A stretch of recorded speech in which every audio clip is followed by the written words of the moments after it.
দেখা যাক সোমবারের পরে কি হতে পারে। এই তো রক্তক্ষয়ী লড়াইয়ে যাচ্ছে।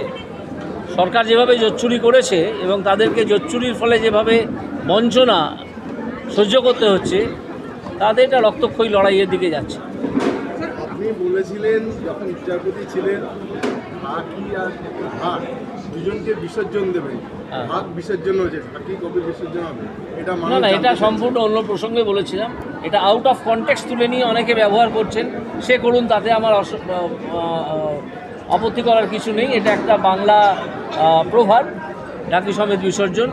তো এটা হবে, এটা যদি আপনি চান যে এই ভাষাতেই আমি কথা বলি, ওই প্রেক্ষিতে, যে প্রেক্ষিতে আপনি বোঝাতে চাইছেন, তাহলে ঢাকি যাবে।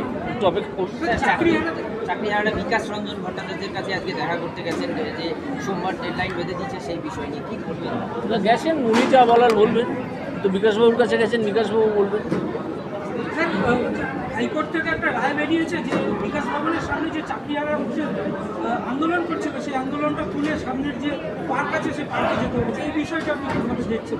না, এই তো বলেছেন হাইকোর্ট, তো পাশাপাশি এটাও বলেছেন যে আপনাদের প্রতি আমার সহানুভূতি আছে, জজ বলেছেন। তবে আমাদের আমাকে একই সঙ্গে সাধারণ মানুষের সুবিধে অসুবিধে দেখতে হবে। সেই জন্য আপনারা দয়া করে রাস্তা ছেড়ে পার্কে চলে যান। সেন্ট্রাল পার্কে গিয়ে তারা করছে।